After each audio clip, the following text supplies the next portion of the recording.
Boa noite, pessoal. É a primeira vez que venho aqui como palestrante. É com muita alegria, gratidão e em nome do Cristo que estamos essa noite aqui. E vamos conversar um pouquinho sobre o tema família. A gente começa com o seguinte questionamento: por que educandário? Educandário é aquele sistema onde se aprende, onde se ensina. Será que a família realmente é um educandário? Será que o espírito ele reencarna em uma família e ali naquele meio ele vai estar aprendendo, ele tem as ferramentas necessárias para a sua evolução? É isso que a gente vai conversar um pouquinho hoje. Para isso, como a gente vai falar um pouco sobre estrutura psíquica, que é um tema um pouco complexo, então a gente vai utilizar uma personagem, a minha amiguinha, a Aninha. Quando eu vou falar de um tema mais complexo, eu uso sempre a minha personagem preferida, que é a Aninha.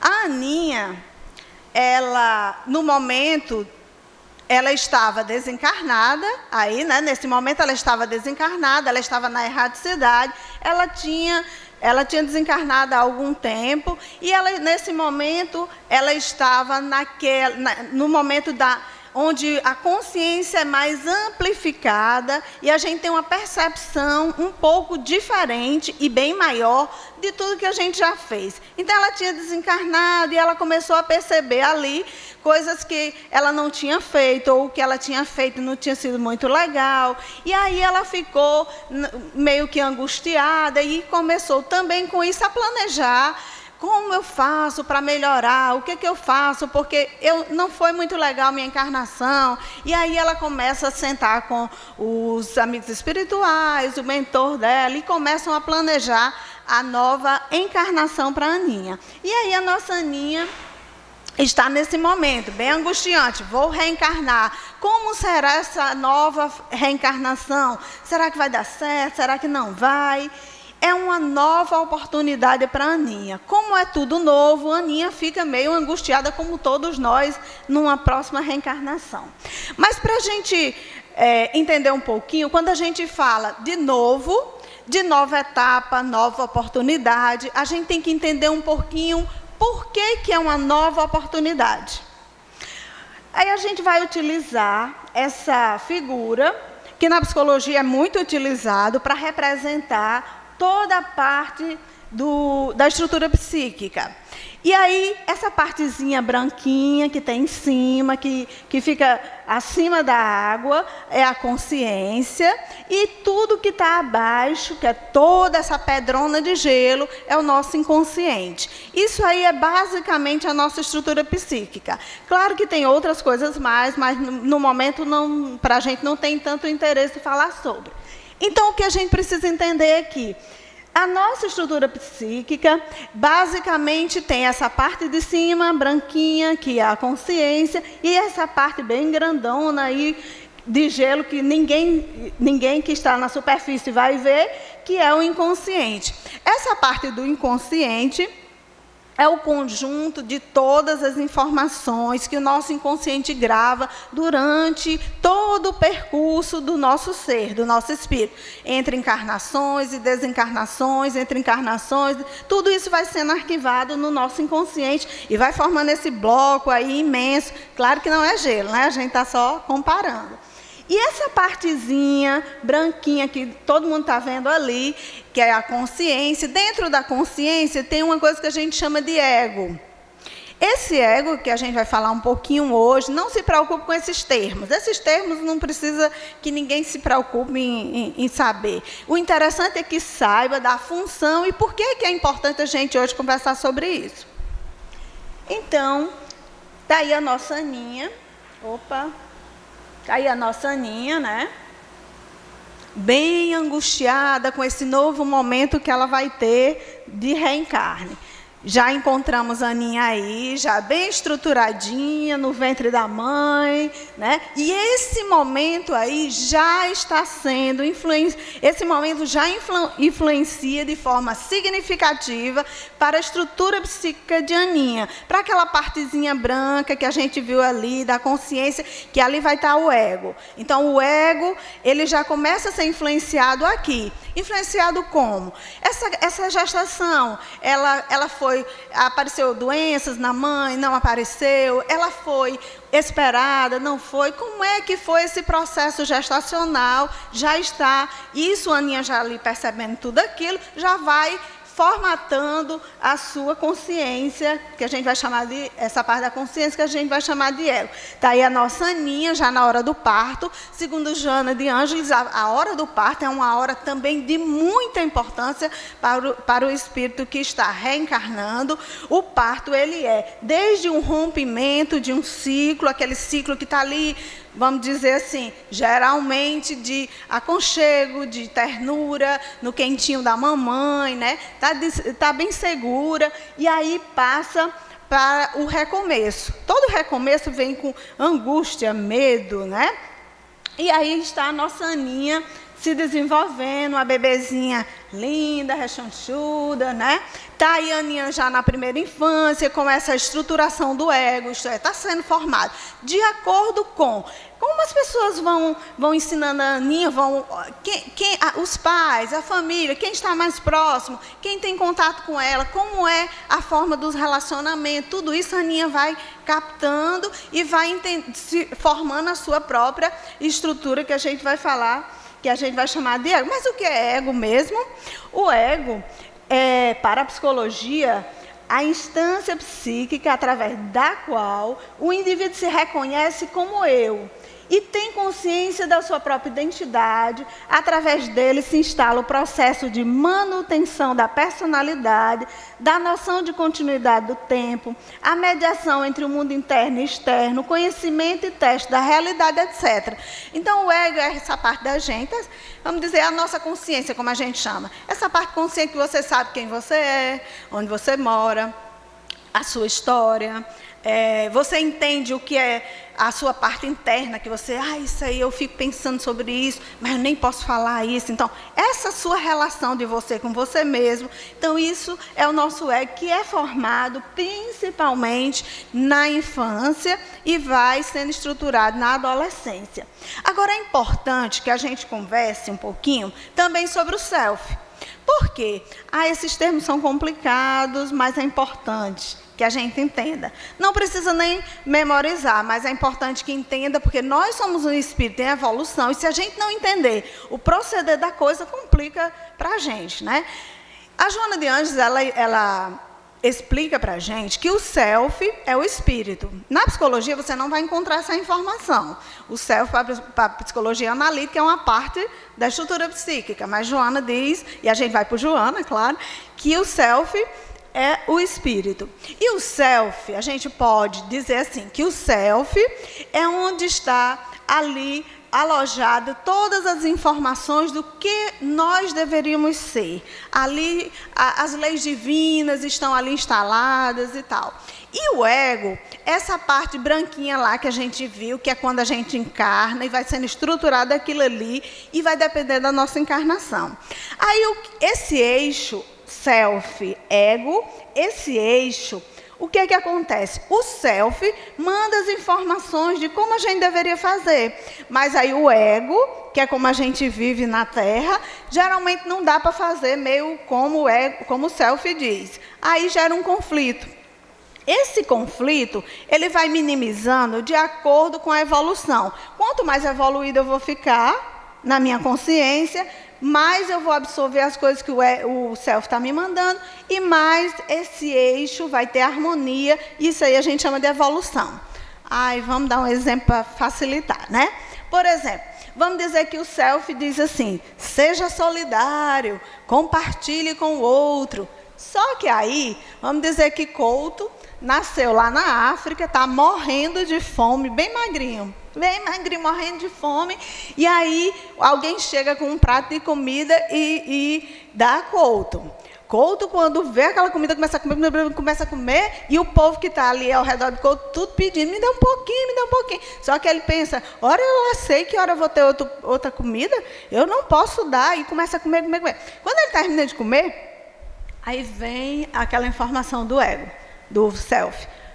Cadê a solidariedade e tal? Aí Couto, ixi Maria, que a gente chama isso de consciência, né, gente? Ixi, a consciência do eu, viu? Aí Couto já de bucho cheio, aí diz assim, oh meu Deus, eu devia ter dado só um pouquinho, também não custava, né, e tal. Aí fica, isso aí é que a gente chama de conflito entre o self e o ego.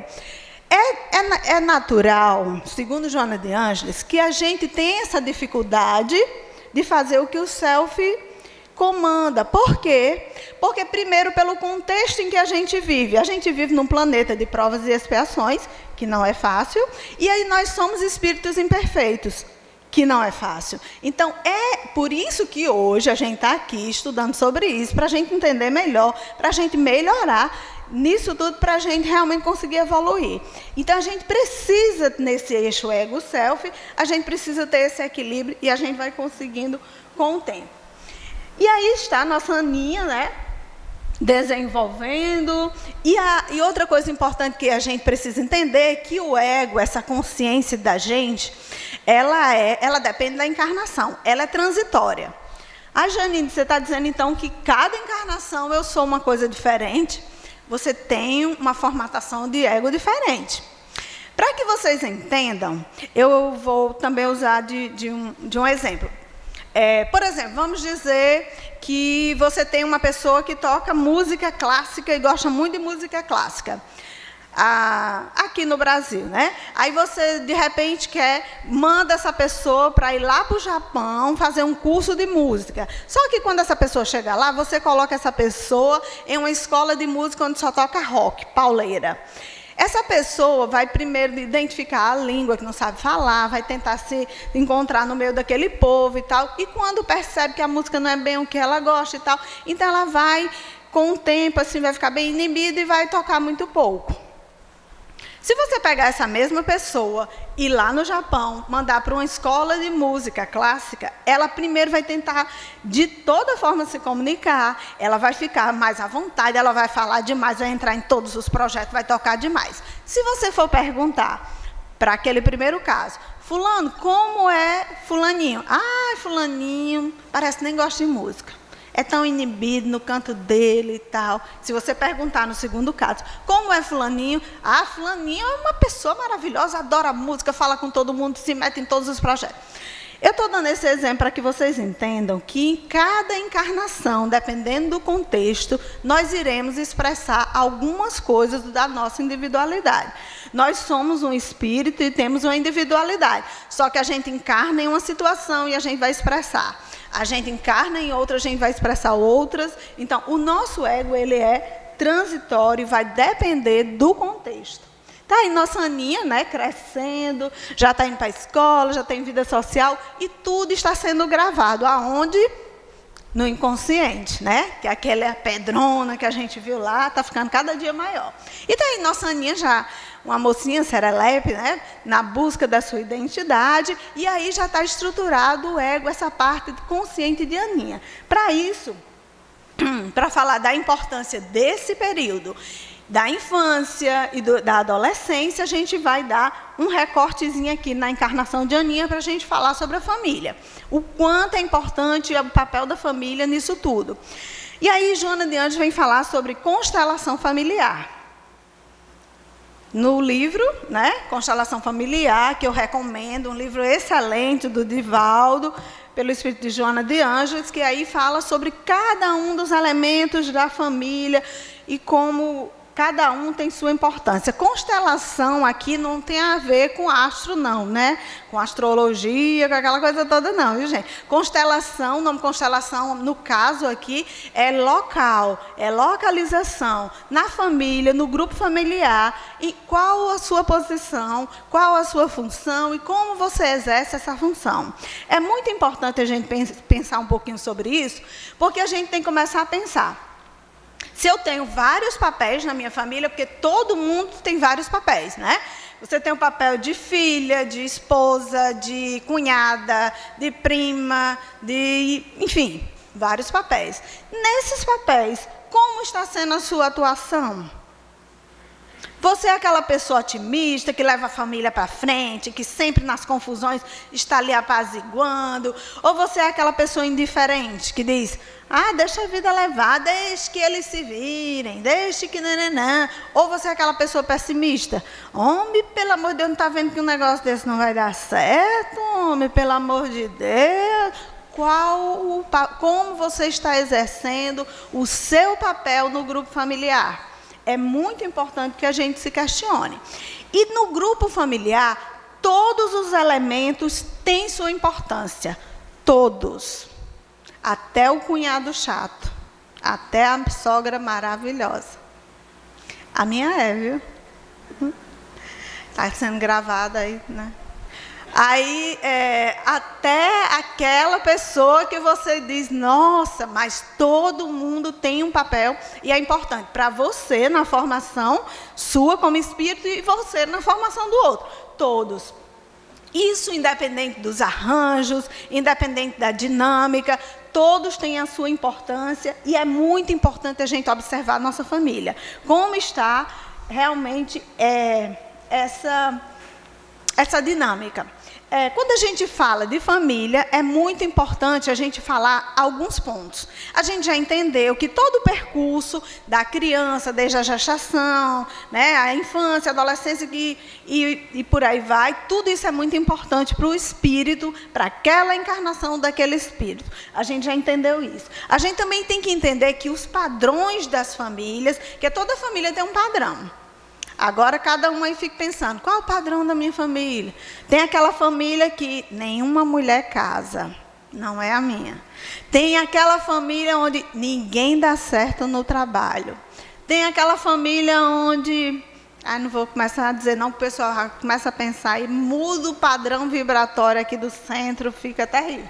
Então, assim, cada família tem o seu padrão, tem as suas crenças, e aí não são crenças só religiosas. São as crenças de comida, as crenças de como se dá bem, de como não se dá bem, não diga a ninguém, não sei o quê. São as crenças, e isso influencia o nosso comportamento. Influencia o nosso comportamento. A vida dos nossos ancestrais influencia o nosso comportamento hoje. Eu dizer isso nas casas espíritas, aí todo mundo fica pensando que são os espíritos. Mas não são os espíritos, gente. É a vida dos nossos ancestrais em termos de história. Aí você diz, mas como? Eu nem conheci vovó. Mas aí alguém fica dizendo, olha, sua avó, toda a vida que você faz aquilo, aí todo mundo diz, sua avó já dizia que não sei o que, não sei o que, aí você muda. Sua tia, não sei o que, não sei o que. Então, essas histórias, por mais que você não perceba, porque isso é um fator inconsciente, vai influenciando a nossa história e o nosso comportamento. Eu trouxe essa imagem aí da teia de aranha, porque ela representa muito bem um sistema familiar. Se eu puxar uma teiazinha daquela ali, o que é que vai acontecer com a estrutura da teia de aranha? Vai desarranjar toda, né? Vai acontecer uma mudança bem drástica. E isso acontece na família. Acontece? Acontece. O tempo inteiro. Coisas boas e coisas ruins. Eu tive um exemplo agora na nossa família. Nosso filho, esse mês foi um mês assim, bem complicado para a gente. Eu estou aqui hoje porque os amigos aqui, os espíritos dos meus amigos me ajudaram. Mas foi complicado. Então, assim, entre crise de cálculo renal, a cirurgia pós-cirúrgico de um filho de 16 anos, não é nada fácil. Por ter acontecido esse problema de saúde do meu filho, desarranja toda a estrutura familiar. Aí modifica muita coisa. Aquela pessoa que nem se comunicava há algum tempo, passa a ligar, passa a ir lá. Aquela pessoa que vivia muito junto, sai porque não aguenta enfrentar a doença, né? A pessoa, o trabalho, você não consegue trabalhar direito, aí você influencia outro. E toda a família, toda a estrutura, toda a constelação familiar é modificada por causa... Eu estou dando um exemplo. Mas isso acontece, é dinâmico, o tempo inteiro na nossa família e fica modificando toda a conjuntura da família. E muitas vezes a gente tem que reconhecer esses padrões que a família tem. Ai, pois eu não quero o padrão da minha família. De jeito nenhum. Não pode. Você faz parte, você tem que reconhecer e você tentar mudar esse padrão para melhor, né? Também é importante que a gente entenda que a família, ela causa sintomas. Ou de adoecimento, ou bons sintomas. Se a família ela não está bem, se ela está desestruturada, vai acontecer de você ter um sintoma negativo, uma violência, uma irritação, alguma coisa assim. Se a coisa está boa, você vai tender a fazer coisas boas também. Tudo isso acontece por causa dos neurônios espelhos. Esses neurônios, a função dos neurônios é justamente fazer com que você conviva com o outro e aprenda com o outro, se espelhe no outro, ou senão você tente sentir o que o outro está sentindo. Isso faz com que o ser humano se torne mais solidário com o outro, conviva melhor com o outro. Então, tudo isso é para dizer que o sistema familiar, ele causa segurança, ele causa alegria, mas também causa tristeza, conflitos, desconfortos. E Joana de Ângeles, ela sempre vem lembrar a gente que a família é a célula máter do organismo social, sendo responsável pelas ocorrências grupais da humanidade. Tudo que a gente está presenciando no momento, agora, na sociedade, ela é o reflexo da família. Quem discordar comigo pode discutir depois com Joana, né? Mas tudo que a gente está vendo aí, o reflexo é da família. Se a gente tem uma família bem estruturada, a tendência é que dali todos os espíritos saiam estruturados. E assim sucessivamente, porque se você chega bem no trabalho, você vai fazer um bom trabalho, vai atender bem as pessoas vão sair bem, e aí. Né? Mas se a família está desestruturada, vai desestruturar, e vai desestruturar, e vai desestruturar. Então, falando um pouco de família, a gente vai fazer uns recortezinhos desse livro que eu acho fundamental que a gente fale um pouquinho sobre. Quando ela fala de família, ela lembra que a família é algo recente. Recente? Como assim? Família, no contexto atual, com essa característica de proteção, de afeto, de segurança e carinho, é recente. Segundo a sociologia, a antropologia, a psicologia, isso tem coisa de 200 a 250 anos só da família nessas características. Antes, a família era como? Era arrumaçãozinha, né?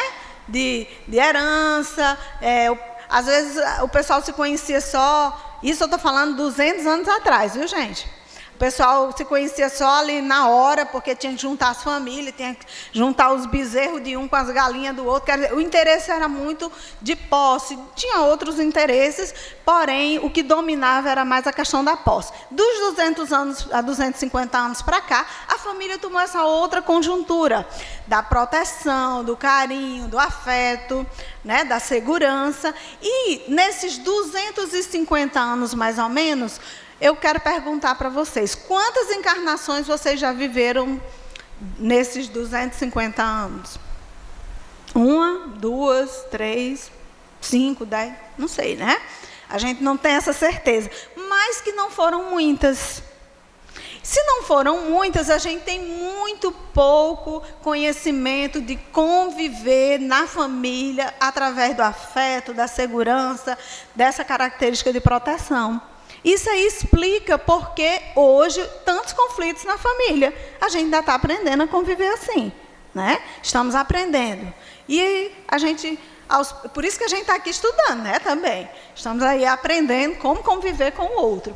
Então, ela também lembra que a família é fruto evolutivo do instinto gregário, a gente tem instinto de estar junto com outros, né?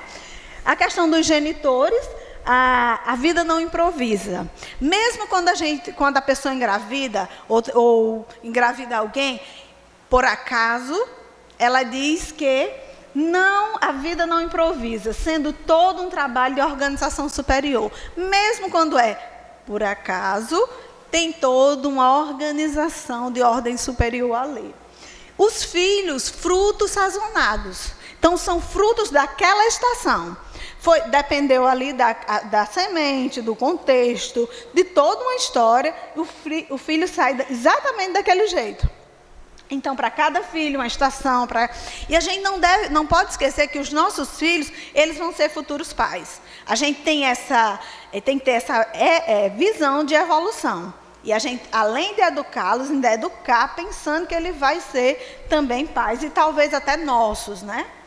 Os irmãos, por que a gente tem irmãos? Segundo Joana de Ângeles, é uma excelente oportunidade de aprendizado. Por quê? Porque os irmãos geralmente vêm de formas diversificadas. Ali tem aquele que eu já venho há muitas encarnações, que é muito amigo meu, que é ótimo, e eu vou melhorar aquilo ali. Ali tem meus inimigozinhos, que eu vou ter que conviver. Vai ter aqueles espíritos que é a primeira vez que eu estou convivendo, então é uma excelente oportunidade de aprendizado. Os avós, ela diz o seguinte: desempenham significativa importância quando compreendem a função que lhes corresponde, não as extrapolando sob pretexto algum.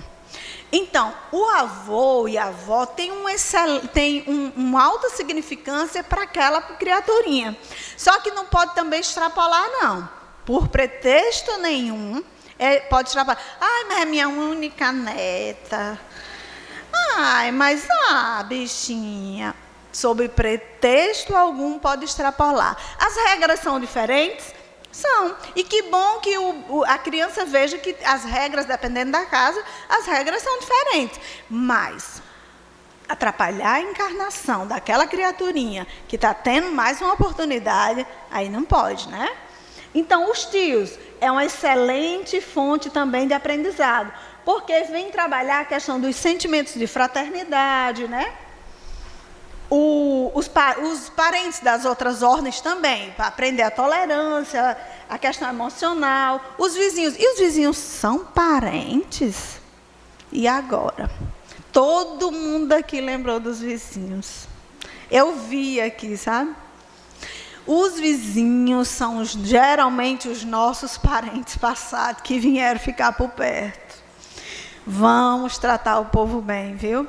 Segundo Joana de Ângeles, na condição do próximo, menos distante, é oportunidade de convivência edificante, de cordialidade, urbanidade, respeito entre amigos. É também bom para ensinar os filhos a questão do social e também ensinar os filhos que mesmo você morando perto, tendo amizade, você não pode se meter na vida do outro, nem o outro pode se meter na sua vida.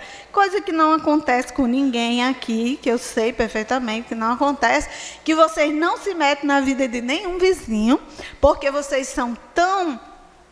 vocês pensam tanto no filhinho de ensinar para aquele espírito que está sendo filho de vocês uma boa urbanidade, e vocês não ficam falando mal dos vizinhos para que eles não aprendam isso, e nem os vizinhos também se metem na vida de vocês, né?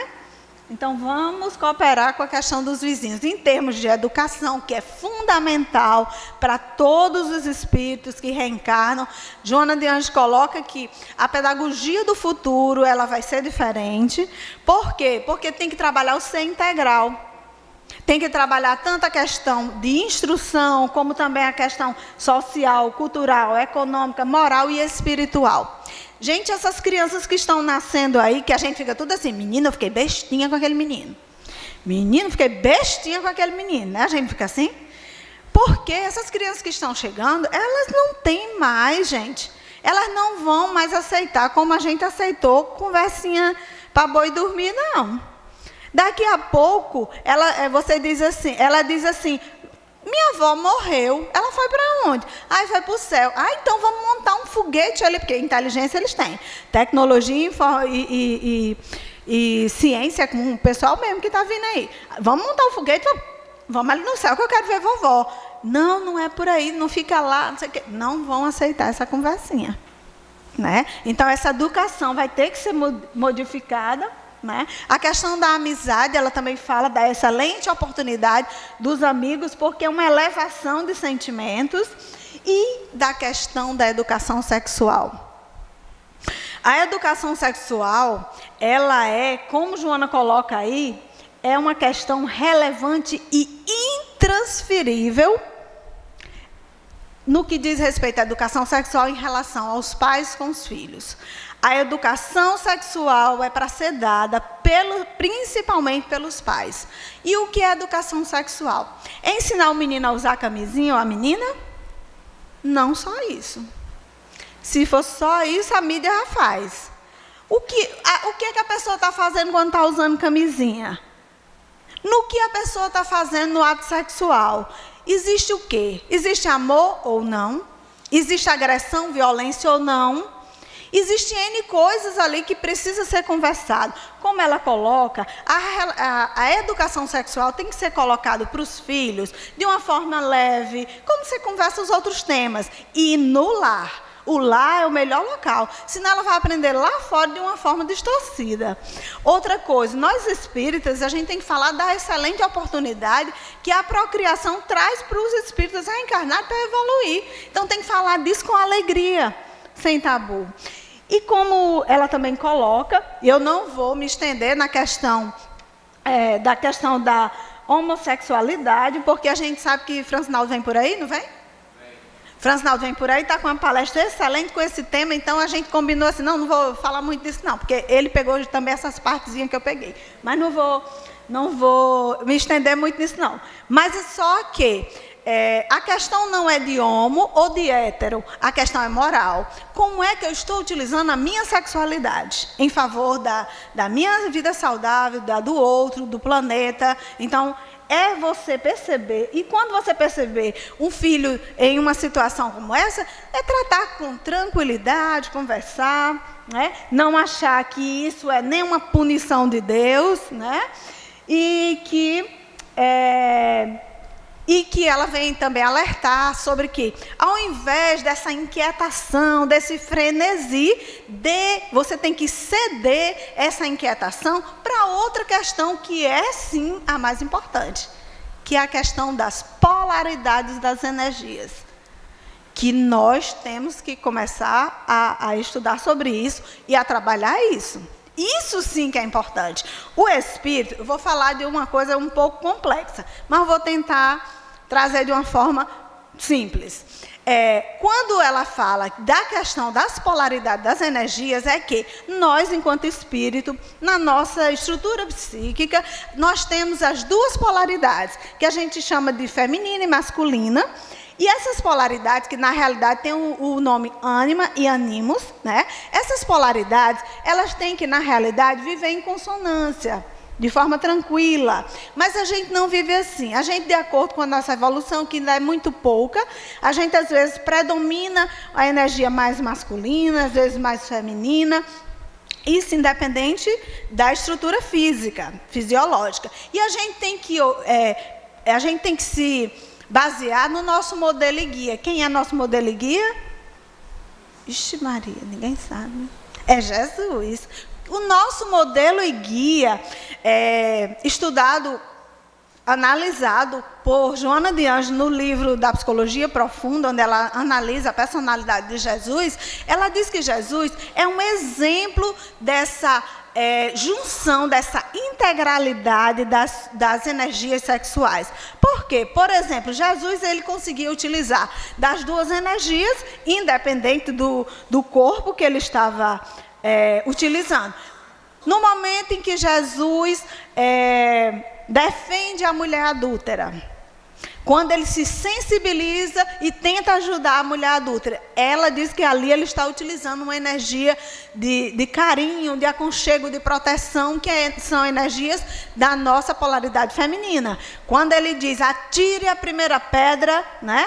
Ela diz que ele está utilizando a energia da nossa polaridade masculina, porque é uma mais austera, é mais de objetividade. Então, ele conseguia utilizar o tempo inteiro energias tanto da polaridade feminina como da polaridade masculina, de acordo com a necessidade, porque ele já é um espírito evoluído.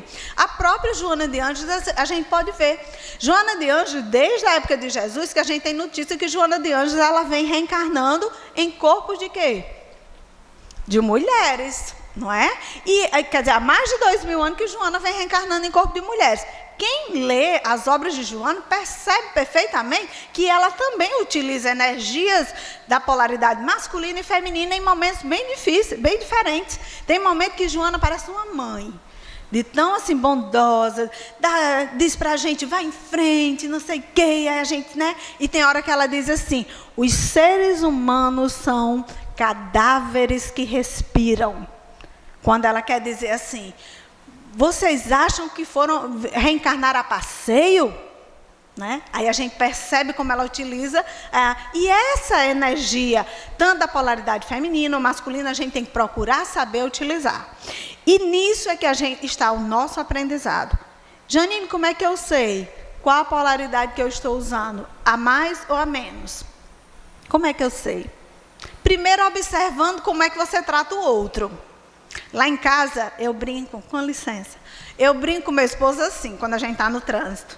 O carro a pessoa dá aquela barbeiragem no carro, e ele diz assim, ela podia, não dá nem para ver quem é, ele já vai dizer, ela podia ir não ter feito não sei o quê. Aí eu digo assim, meu filho, você vai ter que reencarnar como mulher para você entender a parte feminina da mulher. Aprenda nessa encarnação mesmo, que a mulher é uma pessoa sensível, que a mulher também tem a parte determinada dela, mas para isso você tem que aceitar o ser feminino, porque se você aceitar o ser feminino, você está trabalhando a sua polaridade. Se não, sabe o que vai acontecer? Aquele homem que é muito machista, que usa e abusa das mulheres, ele vai ser convidado a nascer num corpo feminino para trabalhar a sua polaridade, e a mulher também.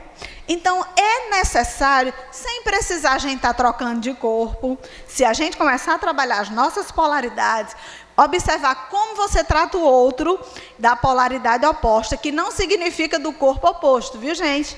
Não tem a ver com sexo. Eu posso muito bem estar num corpo de mulher e minha polaridade dominante em mim seja masculina. Vocês estão entendendo? É meio confuso, né? Mas é mais ou menos isso. A gente vai conversar outras vezes sobre essa questão de polaridade, que a gente tem muito o que aprender em relação a isso. Mas, como disse Joana, a gente tem que ceder a esse frenesi dessas conversas todas sobre se é homo, se é hétero, para discutir, sim, a questão das polaridades. E vejam que não é fácil discutir as polaridades, mas a gente tem que trabalhar isso. Segundo Joana, viu? Quem quiser discutir, pode discutir com ela. Sobre os relacionamentos familiares, é importantíssimo a gente mostrar para os nossos filhos bons relacionamentos. Como é que você se relaciona com seu pai? Com a sua mãe? Com o cunhado? Seu filho está vendo tudo e está aprendendo. É muito importante, tanto vai ficar coisas boas como coisas ruins dessa observação. E por último, ela coloca a questão da presença do Evangelho no lar nas famílias. A família, ela precisa desse momento do Evangelho no lar. Um momento de discutir ali, porque geralmente tem gente que diz assim, não, a parte de religião eu vou deixar para o meu filho quando ele crescer, ele decidir. Aí Joana diz assim, ora, se você decide a melhor escola para o meu filho, a melhor alimentação, o melhor passeio, por que você não discute a coisa principal, que é a religiosidade, a espiritualidade? Não pode deixar para depois, até porque a gente viu como o ego é construído desde a gestação. É uma nova oportunidade, você não pode perder. E aí está a nossa Aninha, já uma mocinha, depois se transforma numa mulher adulta, trabalha, casada, com filhos, chega aí na terceira idade, se volta para a religiosidade, como é comum, né, para muita gente. E aí chega o final da encarnação da nossa Aninha. O ego dela já está estruturado, aquela partezinha branca, né, ela já viveu aí seus 70, 80 anos, o ego já está estruturado, o inconsciente atualizado. Como é isso? É igual o computador da gente. Aninha, na última encarnação, para ela, transporte era cavalo. Nessa encarnação agora, ela já conheceu o carro, né, outras formas de veículo. Então, isso aí, o inconsciente ele vai sendo atualizado pelas informações que a consciência manda. E aí chega o desencarne de Aninha, E ela de novo está naquele momento do resultado da encarnação que a gente viu lá no início. Aí ela está de novo naquele momento. Como foi minha encarnação? Será que foi? Eu não gostei muito, eu era para ter feito aquilo, eu era para ter feito isso e tal. Aí ela começa de novo a planejar a próxima reencarnação. E assim somos todos nós já, muitas e muitas e muitas vezes, e a gente está num momento de aproveitar. Olha a angústia dela aí já para a próxima encarnação, e a gente termina perguntando, e aí, a família é realmente um educandário? É um local de aprendizado para o espírito nessa encarnação? Sim, com certeza, né? E assim, como está nesse momento a nossa família? Como é que fica aquela criança que foi abandonada assim que nasceu? Como é que fica aquela criança que nasceu numa família toda desestruturada? E o problema não é só a família desestruturada, não. Como é que fica aquela criança que nasceu num lar estruturado, onde ninguém toma conta dela? Só para ficar essas reflexões na cabecinha da gente, para inquietar mesmo, para a gente pensar. Porque a família, quando Joana de Ângeles coloca aqui, que deixa eu colocar porque a idade já não permite, o destino da sociedade está indissoluvelmente ligado ao destino da família, pois esta constitui a base, o alicerce, onde se inicia a experiência da fraternidade universal. Então, a gente não pode deixar de trabalhar a família, todos nós. Não tem ninguém aqui perfeito, senão nós não estaríamos nesse momento aqui. Então, a gente tem que trabalhar sim a família. E, para finalizar, eu trouxe esse pensamento de Joana, quando fala: a constelação familiar, à semelhança de um conjunto de astros no simbósio celeste, é parte importante da imensa galáxia espiritual sob o comando e a afabilidade do Pai Criador. Que Jesus permaneça com todos nós, hoje e sempre. Boa noite a todos.